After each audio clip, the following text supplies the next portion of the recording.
O nakita ninyo? Mabuhay si Risa Hontiveros. Tama po ang sinabi ni Ping Lacson. Si Risa lang po yung nanindigan. The rest wala po. Lahat mga lampa. In words, pag tiningnan ninyo yung proceedings, pinakinggan ninyo po, malayo po sa proceedings ng Quadcom. Sabi nga natin, parang nag-uusap-usap lang sa palengke. Parang ang sesyon sa barangay.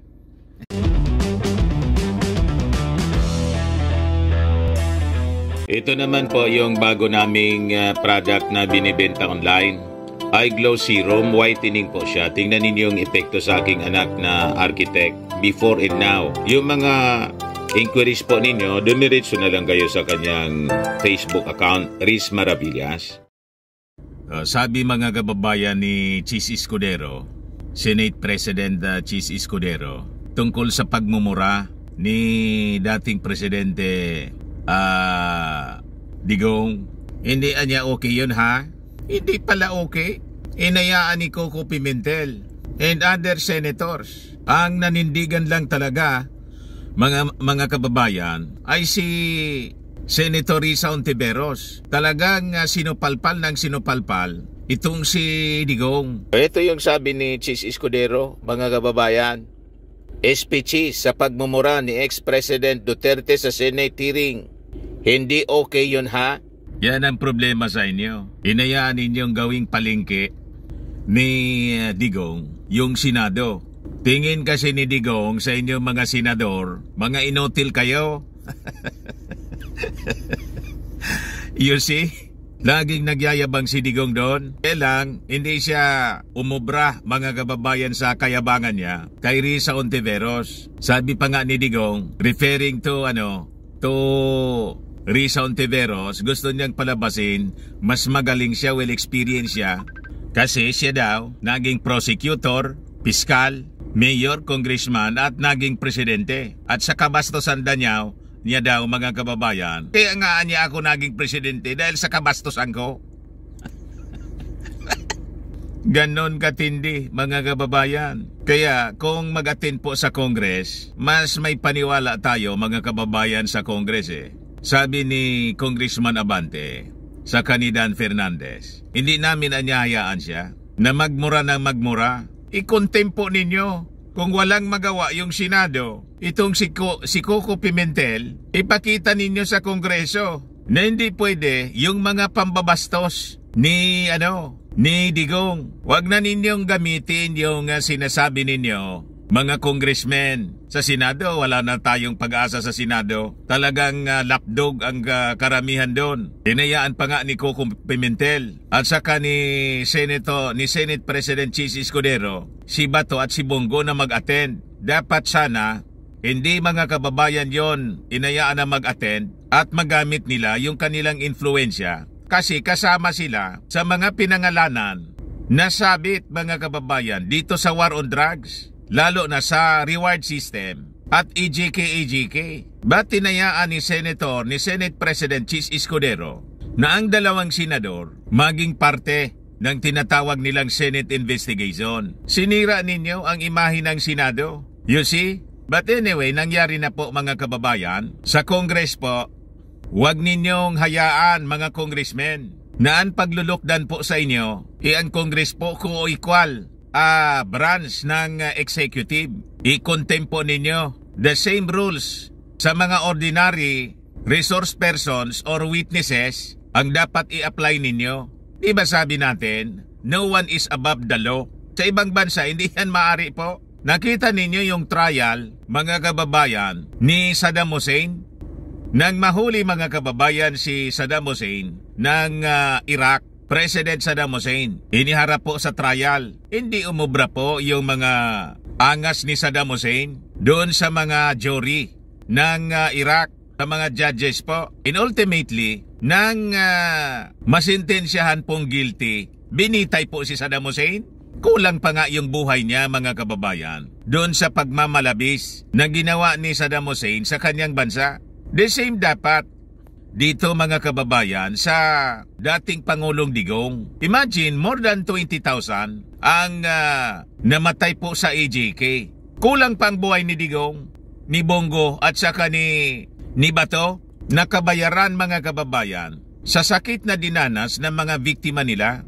Tama po mga kababayan? So dapat walang special treatment sa kanila. Sa hearing po ng Kongreso, i-contempt po ninyo, tapos i-detain ninyo pag matigas ang ulo. Same rules dapat mga kababayan. Kasi hindi po obra yung mga sinasabi ninyo mga congressmen na dapat bigyan na pa rin ng due respect yung dating Pangulo. Siya nga po, hindi niya binibigyan ng respeto yung mismong posisyon na kanyang hinawakan. Presidente ka, ganyan ang pag-uugali mo, mura ka ng mura, ginawa mong palingki yung Senado, hindi po maaari ang ganon. Tama yung sinabi ni Congressman Abante, lumalabas, ginawa nilang normalization niya o of brutality. Pati sa pananalita, ginawa nilang normal. Kaya ang nangyari, after the presidency, and even during the presidency,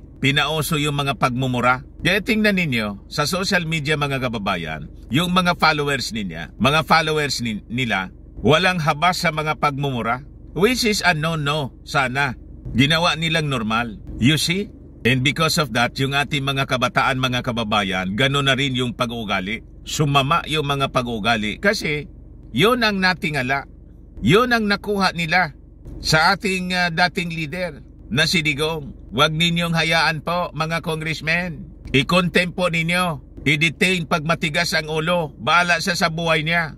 Wala nga siyang remorse sa mga ginawa niya. Kaya mga kababayan, all praises si dating Senador Ping Lacson kay Risa Hontiveros. Kapuri-puri naman talaga po. Si Risa lang po ang hindi nagpasindak at never niya binigyan ng special treatment po yung dating Pangulong Digong. Sinupalpal niyang sinupalpal. Ayun, napaamin mga kababayan. Yes, sabi po ni Ping Lacson, only one niya consistently and steadfastly stood up to preserve the dignity of the Philippine Senate. Kita ninyo, referring to Risa Hontiveros. Si Risa lang po nanindigan. The rest, wala po mga lampa, mga inutil. Former Senator Ping Lacson, lauded Senate Deputy Minority Leader Risa Hontiveros as the only one who consistently and steadfastly stood up para niya ma-preserve yung dignity ng Philippine Senate. During the Senate Blue Ribbon Subcommittee Inquiry into former President Rodrigo Duterte's bloody war on drugs. Sa kanyang post mga kababayan, sa X, sabi ni Ping Lacson, yesterday the upper chamber was invaded by the former President of the Republic. Only one consistently and steadfastly stood up to preserve the dignity of the Philippine Senate. She happens to be a woman who answers present during a roll call. Her name, Risa Hontiveros. O nakita ninyo? Mabuhay si Risa Hontiveros. Tama po ang sinabi ni Ping Lacson. Si Risa lang po yung nanindigan. The rest wala po. Lahat mga lampa. In words, pag tiningnan ninyo yung proceedings, pinakinggan ninyo po, malayo po sa proceedings ng Quadcom. Sabi nga natin, parang nag-uusap-usap lang sa palengke. Parang ang sesyon sa barangay. Nakakaya po. Hinayaan ni Coco Pimentel na dumaldal ng kung ano-anong masasama si Digong. At kahit na yung yung opening statement pa lang ni Bongo po, wala sa hulog. Sabi ko nga, parang nagsuna na itong si Bongo. Ginawang kampanya. Yung Senate hearing, unang-una, si Bongo pagkatapos si Bato, dapat ibinawal sa kanila yung mag-participate sa Senate hearing kasi kasama sila, mga kababayan, sa inaakusa. Kasama ka sa inaakusa pagkatapos, kasama ka sa mag-iimbestiga. Anong klaseng Senado po ito, mga kababayan? At inayaan yon ni Coco Pimentel, inayaan ni Chis Escudero. O ngayon, tungkol sa admission po ni pag-amin ni Digong, sabi po ni Congressman Abante, Duterte's admission niya of responsibility in drug war killings could trigger local and international prosecution or ICC. Sabi po ni Benny Abante, co-chair of the House Quad Committee investigating alleged extrajudicial killings, linked to Duterte's drug war said, the former president's statements could intensify legal action. The recent admission could open the doors for legal action niya, both domestically and internationally, like the ICC, sabi po ni Abante. Abante argued that Duterte's statement provided grounds for agencies such as the DOJ and the Office of the Ombudsman to initiate an investigation. We owe it to the Filipino people to pursue justice without fear or favor, stressing that even Duterte's aides should not exempt him from accountability. Tama po. Panawagan tayo, mga kababayan, sa DOJ, saka sa Ombudsman.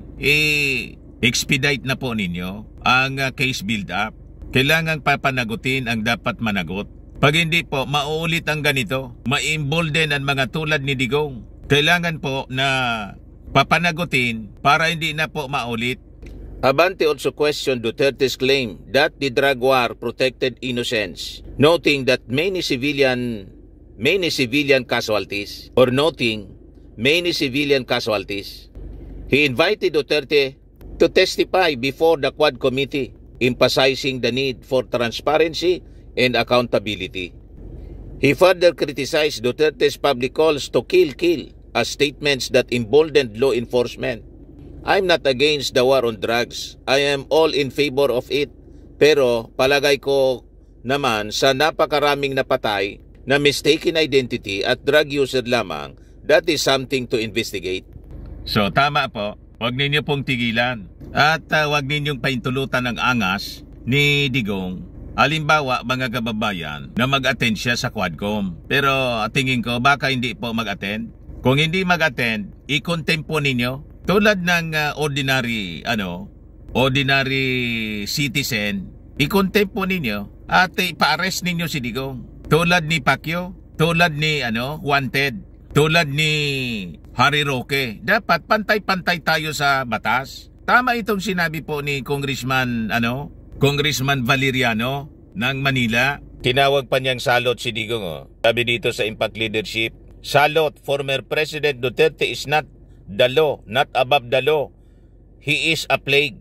So, ang magiging feeling ni Digong, he is the law and above the law pag hindi ninyo kinuntem. Kasi binibigyan ninyo ng special treatment dahil dati siyang Pangulo. Huwag ninyong itatrato na ganon. Dapat pantay-pantay tayo sa batas. Unang-una, sabi ko nga po kanina, yung presidency, yung pagiging Pangulo, hindi man yan nirespeto. Sinalaula po ni Digong. Ninormalize niya yung brutality, ninormalize niya yung pagsasalita ng mga masasama, mga kababayan. So kung siya mismo hindi niya nirespeto yung opisina, bakit ninyo bibigyan ng special treatment si Digong?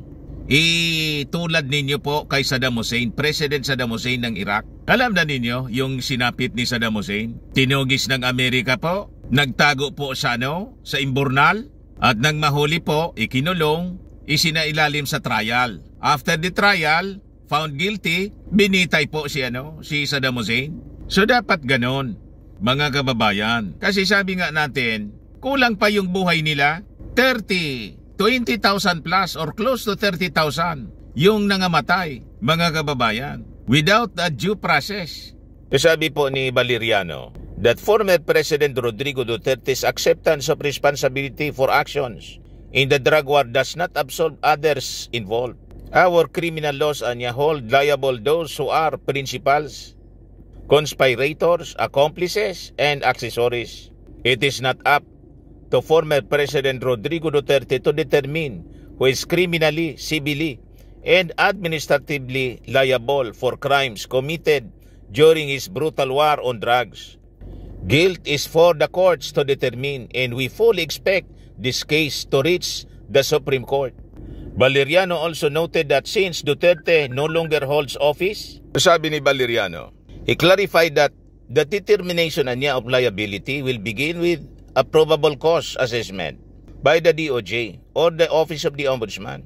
Guilt is for the courts to determine, and we fully expect this case to reach the Supreme Court, sabi po niya. And si Digong niya, wala naman siyang immunity presidential immunity under the 1987 Constitution kasi wala na siya sa opisina and cannot be impeached or face administrative charges. However, pending charges against him remain before the International Criminal Court, which he may need to address before local courts proceed with any cases. He is not a hero, he is not God, he is not the law, he is not above the law, he is a plague.